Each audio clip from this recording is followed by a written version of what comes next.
Assalamualaikum, ketemu lagi di Syihab dan Syihab. Di episode ini saya di rumah Abi Quraisy dan kita akan kedatangan tamu dari Rembang, Jawa Tengah, Kiai Haji Bahaudin Nur Salim atau yang akrab disapa Gus Baha. Dan di rumah Abi saya juga udah ngajak keponakan-keponakan dan ngajak Izzat tuh. Ada Izzat, ada Fatih, ada Nisrin.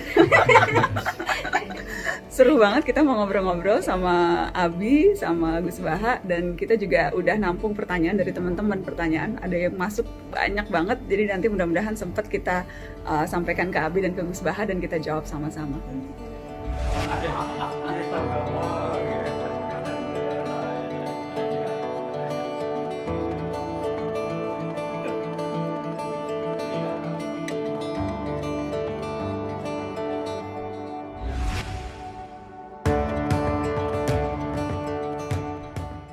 Assalamualaikum warahmatullahi wabarakatuh, teman-teman. Senang sekali, alhamdulillah Syihab dan Syihab bisa kembali. Dan kali ini Syihab dan Syihab di rumah Abi Quraisy kedatangan tamu dari jauh, dari Rembang. Ada Gus Baha datang silaturahmi ke rumah. Dari dekat di hati, jauh tempatnya. Oh iya, selalu dekat di hati. Assalamualaikum, apa kabar Gus? Assalamualaikum warahmatullahi wabarakatuh. Sehat-sehat. Senang sekali. Abi terakhir ketemu Gus Baha waktu itu di acara di acara di Habib Ali, ya, di PG Baitul Quran. Baitul Quran. Baitul Quran. Sebelumnya sempat juga silaturahmi Gus Baha. Teman-teman mungkin ingat waktu itu kita menjelang malam takbiran ya Gus? Iya, di narasi ya. Di narasi. Tapi waktu itu karena jarak jauh sempat ada kendala teknis jadi nggak begitu jelas. Tapi enggak protes saya tuh. Protesnya ke saya. Alhamdulillah. Kenapa ini Gus Baha itu soalnya waktunya katanya susah. Nah, terus waktu itu Nana ingat sempat bilang insya Allah kalau ada waktu mau silaturahmi langsung sama Gus Baha supaya kemudian teman-teman juga bisa dengar perbincangan dan alhamdulillah kesampaian hari ini. Alhamdulillah. So, makasih banyak ya Gus. Iya. Mau mengenalkan tadi sih saya udah kenalin tapi mungkin teman-teman juga kenal. Jadi yang sebelumnya saya ajak cucu-cucunya Abi yang kecil-kecil, yang sekarang Syihab dan Syihab saya mengajak cucu-cucunya Abi yang lebih senior. Itu Izzat anaknya Mami Nana. Banyak yang suka nggak tahu gitu kalau ini Izzat anak saya. Kemudian terus ada Fathi dan ada Nisrin, ini keponakan, dan yang ini ada Nihla, cucu-cucunya Habib Quraisy. Terima kasih ya udah nemenin Mami Nana. Ini terpaksa apa enggak kan? Enggak dong, seneng dong bisa ketemu sama Gus Baha, bisa ngobrol-ngobrol sama Gus Baha dan sama Abi. Banyak banget yang udah nitip pertanyaan untuk ditanya ke Abi dan ke Gus Baha. Tapi sebelum kita jawab pertanyaan dari netizen, mungkin mau kenal Gus Baha lebih jauh dan lebih dekat Gus. Walaupun sudah terkenal, tapi banyak yang juga masih penasaran gitu. Gus Baha kemana-mana sarungan, gaya nyantri gitu. Tapi di YouTube-nya selalu yang nonton ratusan ribu sampai jutaan gitu. Pokoknya bintang YouTube, kalau ustadznya YouTube tuh Gus Baha. Rame gitu. Gimana sih Gus Baha melihat dakwah sekarang gitu lewat cara YouTube, lewat cara-cara seperti sekarang nih Syihab dan Syihab. Ini kan cara dakwah yang berbeda yang kita maksudkan supaya lebih dekat, lebih nyampe ke masyarakat Gus. Ini saya menjawab tapi tidak harus jadi model ya, karena tradisi kita apalagi Pak Quraisy aslinya ada kaidah ya, laisa li alimin ayyuqal tidak aliman akhir. Jadi antar orang alim itu tidak perlu saling ikut. Ini saya cerita sedikit. Sebenarnya mulai kecil karena bapak saya, mbah-mbah saya itu terkenal wali. Jadi cita-cita saya itu ingin jadi wali. Artinya wali itu orang yang dekat Allah. Nah, di antara kedekatan mereka kepada Allah, di antaranya adalah cara melihat Allah itu begitu jelas. Misalnya ketika Nabi Ibrahim disuruh Allah supaya menyampaikan kewajiban haji, wa'adzin finnasi bil haji ya'tuka rijalan itu. Saya bisa apa? Suara saya terbatas ya Allah. Terus kata Allah, sudah sampaikan saja, nanti saya yang menyampaikan, kata Allah. Orang seluruh dunia dengar yang ditakdir haji bisa haji. Artinya ketika saya melihat kenabian itu harus dimaklumatkan. Dan dalam hadis qudsi Allah ngendikan kuntu kanzan makhfiyan fa'aradtu an u'rafa fa khalaqtul khalqa liya'rifuni. Jadi kata Allah, saya ini sebenarnya tidak butuh makhluk, cuma harus orang kenal saya. Saya menciptakan, masa mereka tidak kenal saya gitu. Maka saya menciptakan makhluk untuk kenal saya. Jadi komitmen hati saya itu hanya ingin mengenalkan ajaran Allah ini indah, ajaran Allah ini solusi. Saya tidak pernah kepikiran kalau itu jadi viral atau jadi terkenal. Sampai sekarang pun saya tidak tahu kalau itu terkenal. Saya tidak punya WA juga nggak mau dengar. Nggak punya WA Gus? Nggak punya sampai sekarang, nggak punya, hanya lewat adik itu.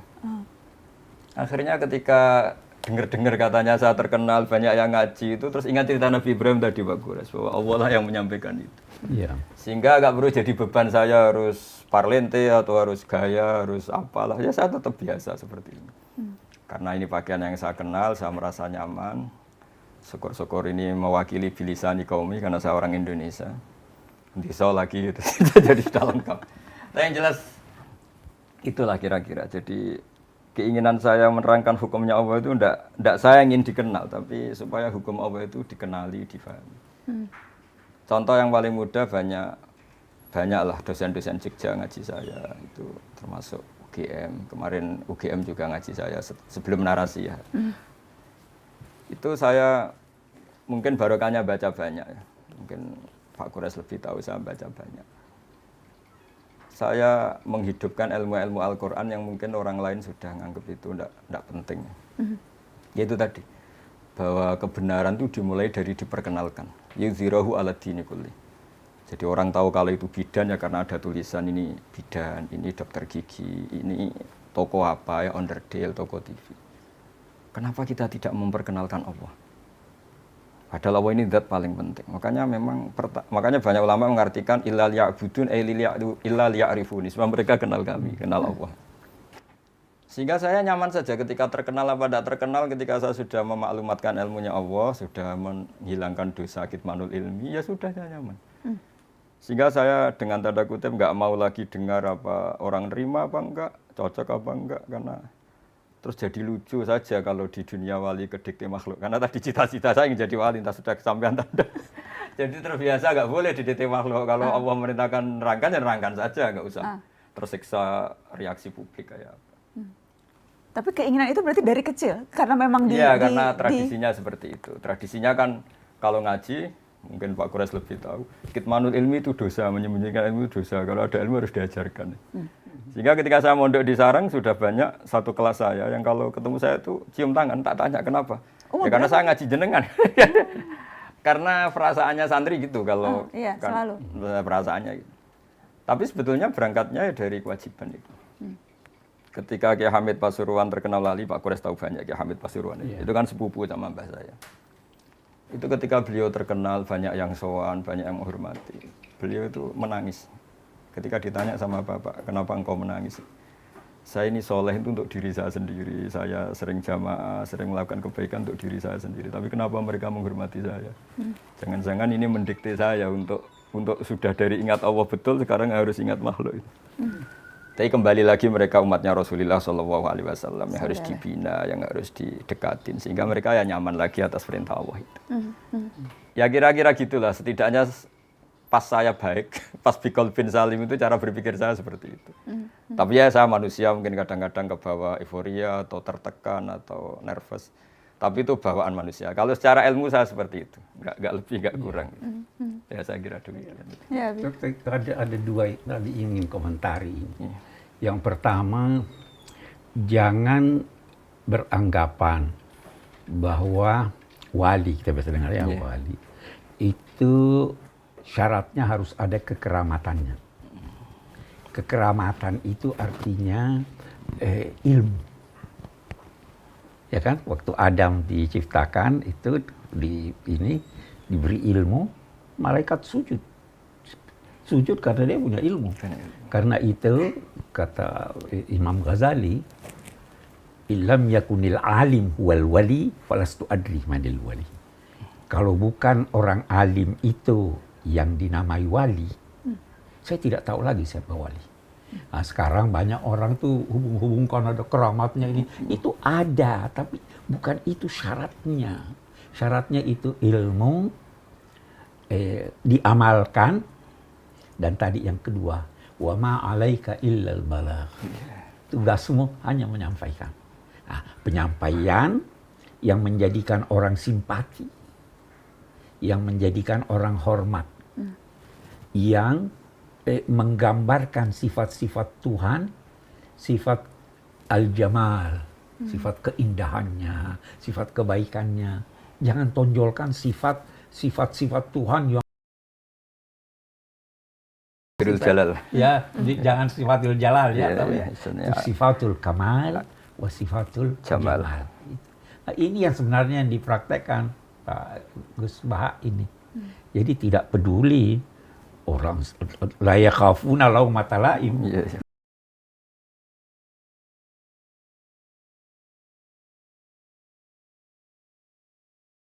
Kalau dipuji, alhamdulillah. Kalau dicela, alhamdulillah. Itulah resiko daripada dai kembali, ya kan begitu ya Gus? Yeah. Iya kita. Gitu. Dan itu semua itu kalau orang mau meniru caranya seperti apa ya Gus Abi? Karena kan banyak kemudian ya bahwa kemudian dipuji, banyak orang yang kemudian ingin anak-anaknya wah bisa seperti Abi, bisa seperti Gus Baha gitu, tetap tawadu, berilmu tapi tidak menonjolkan keilmuan, menyampaikan sesuatu dengan indah, tidak keras begitu. Itu sesuatu yang memang karena didikan orang tua kah? Atau itu sesuatu yang bisa kita usahakan sendiri juga? Karena bagaimana menirunya? Gus. Monggo. Minimal supaya ini Kalau keponakan-keponakan, anak cucu-cucunya Abi Abi. kan begini, itu pertama dari rumah dididik, di pesantren kita dididik begitu. Pesantren mendidik. Di pesantren. Abi selalu bilang begini, saya selalu bilang Gus Bahar, saya belasan tahun di Kairo, saya hanya sekitar 2 tahun di pesantren.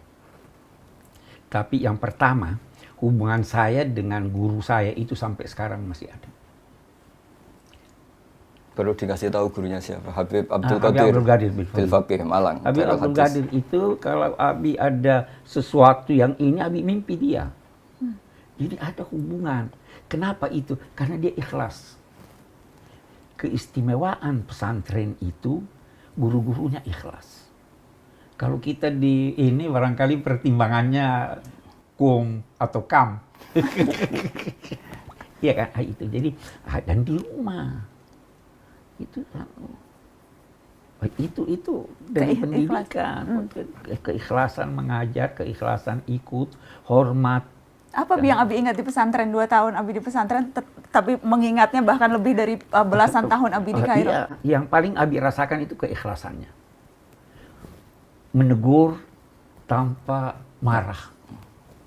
Ya toh, mengajar tanpa pamrih. Ya itu yang paling jelas itu. Apa Gus keistimewaan pesantren, santri, orang yang nyantri itu keikhlasan tadi dan apa yang berbeda begitu, yang betul-betul digembleng santri-santri kita? Jadi apa ya? Jadi ada adzauqus salim, rasa yang masih orisinil. Jadi cerita-cerita wali itu unik-unik, Mbak Najwa. Jadi misalnya ada seorang wali makan 1 piring terus beliau kenyang. Melihat istrinya makan 1 piring ya kenyang, terus beliau bilang, wah kalau untuk kenyang, untuk bertahan hidup hanya 1 piring, kenapa saya harus korupsi, kenapa saya harus rakus. Terus ketika dia tidur, meskipun punya kamar 5 ya tidur di 1 kamar, ketika punya beras 1 pintal yang makan 1 piring, kenapa saya harus punya berlebih kamar toh, saya tidur ya di 1 kamar cukup. Jadi melihat kehidupan yang normal tapi menjadi hal yang luar biasa. Bapak itu kalau ngajarin saya misalnya ada orang di pasar itu nerima transaksi 5.000, 10.000 sudah bilang alhamdulillah. Terus saya ini malu, saya sering punya uang jutaan, tidak mesti bisa bilang alhamdulillah. Ini orang awam, orang kebanyakan semudah itu syukur. Yeah. Jadi sebetulnya didikan kita ini nganggep yang pokok itu ya pokok, yang sekunder. Sehingga dari tradisi pokok ini apa saja kayak berlebih. Saya sampai sekarang sering bilang ke istri saya, ke anak-anak, andai kan saya punya uang hanya 1 juta itu sudah kaya raya. Karena bayangkan hidup hanya sehari. Ke anak katamu tuh hutan, kamu bisa aja mati besok itu. Jadi ya sudah gitu, itu tradisi keluarga kita, tradisi. Sehingga hidup itu nyaman saja. Ya jadi nggak wayulhihimul amal, tidak alhaakumut takatsur ya, karena melihat hidup itu ya sederhana. Jadi misalnya saya ketemu Pak Kures, ya ini ketemu orang sepuh, sowan orang alim, enggak muluk-muluk terus apa efek dari itu misalnya terkenal dia apa itu enggak ngefek, karena ya hukumnya Allah dengan saya ketika berhadapan orang sepuh ya harus takzim, harus hormat. Sudah ada lebih dari itu. Sehingga nyaman karena enggak kebawa angen-angen itu. Terus banyak akses, banyak koneksi ribet. Bisa wayulhihimul amal, bisa dilenakan oleh banyak angen-angen. Yang seperti Abi bilang itu, Abi yang bersyukur itu ketika menerima sesuatu dirasa banyak, tapi ketika memberi sesuatu selalu merasa itu sedikit. Sedikit ya.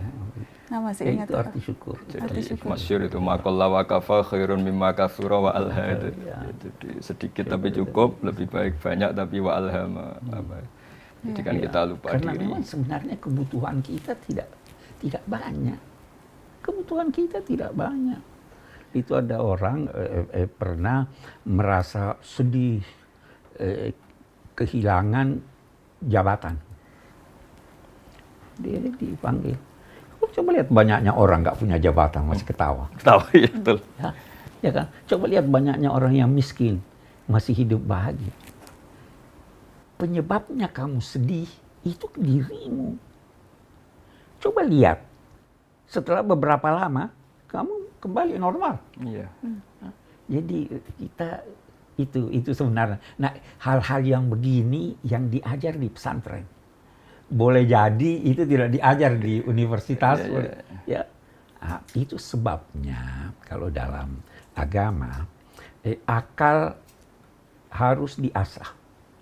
Tapi hati juga harus diasah. Letakkan sedikit rasa di akalmu supaya dia lurus.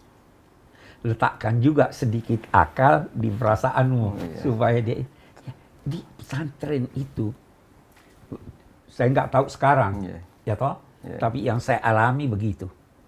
Jadi dididik dengan akal terus hati diasah, ada wirid, ada ini itu kan sebenarnya untuk mengasah hati. Amalan-amalan Jadi yang bergabung dilakukan. kita ini manusia jiwa dan raga, akal dan rasa harus menyatu semuanya. Jangan ini. Jangan salah satu dominan. Kalau lagi jatuh cinta tuh biasanya karena banyak remaja jatuh cinta yang dominan biasanya rasa, akal nggak apa-apa itu ya? Nggak apa-apa, tapi akal itu, rasa itu bisa mengalahkan akal. Buktinya orang yang cinta biasa hilang akalnya, dikalahkan oleh rasanya. Tetapi akal tidak bisa menciptakan iman, tidak bisa menciptakan cinta. Akal. Nah, jadi kita gabung.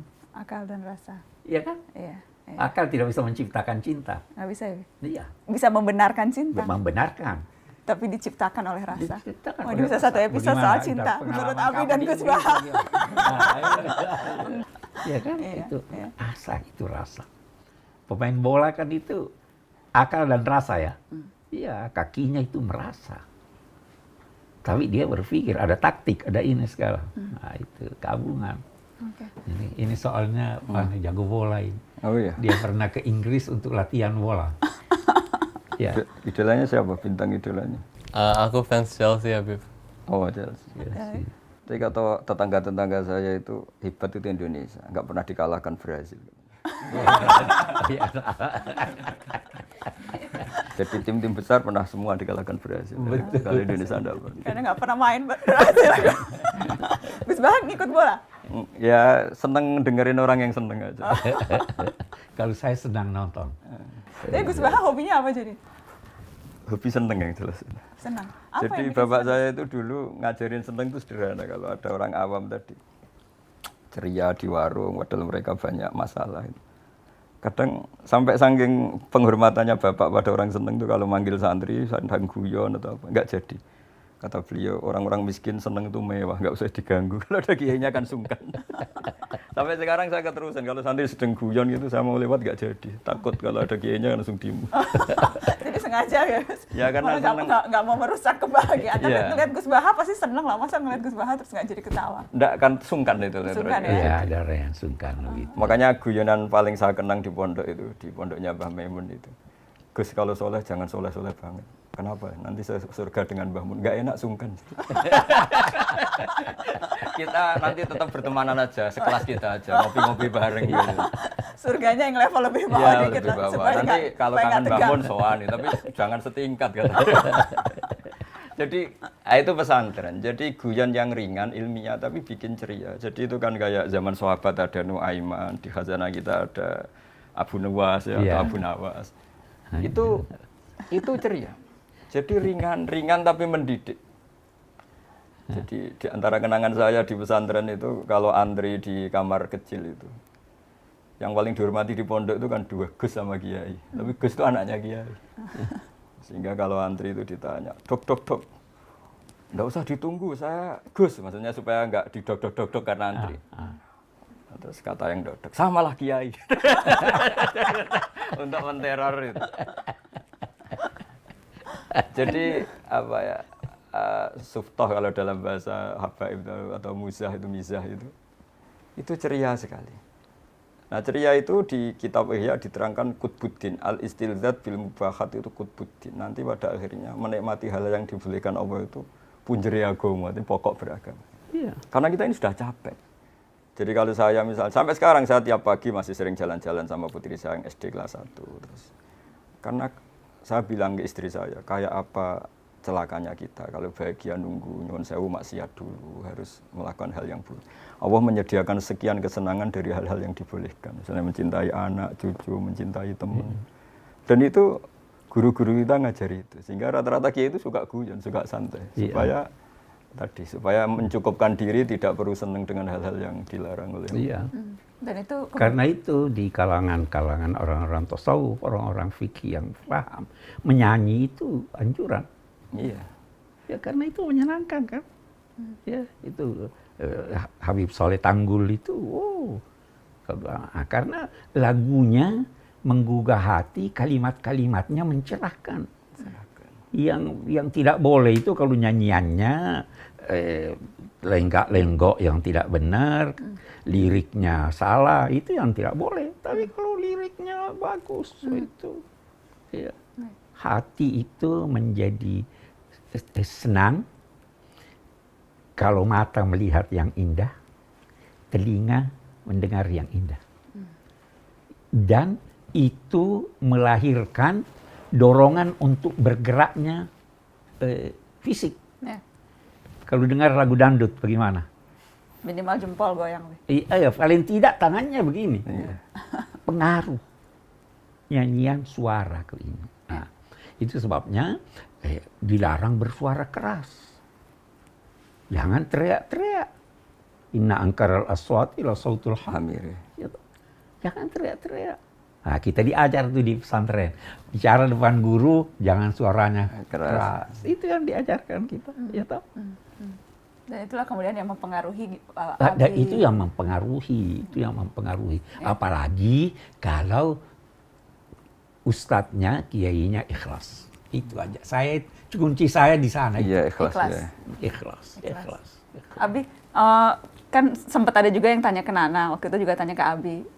Cucu-cucunya Abi kira-kira ada yang meneruskan jadi seperti Abi nggak jadi pendidik?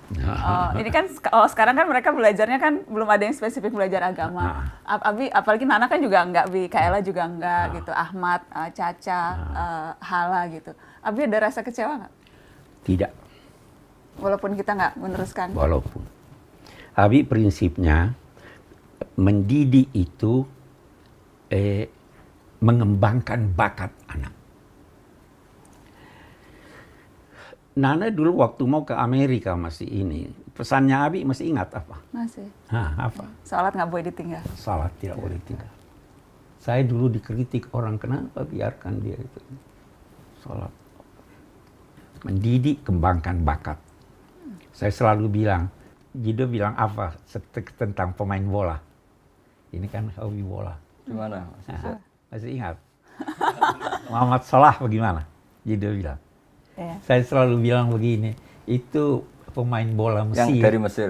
Dari Mesir, Muhammad Salah itu punya pengaruh luar biasa, bisa melebihi beberapa doktor, ilmuwan, bahkan kiai.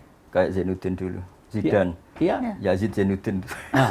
Iya toh, jadi pandai dalam bidang apa saja. Tapi jangan lupa agama, yang paling penting jangan lupa sholat. Sholat itu kunci. Ya toh, Iya, itu yang kita di ini. Apalagi kalau baca wirid. Masih baca wirid? Selalu dipesanin Umi. Relatif. Ada. Terus bolehkah mensalawati seseorang supaya bisa berjodoh?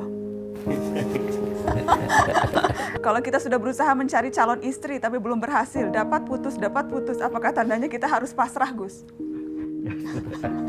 Harusnya mulai usaha juga sudah sambil pasrah.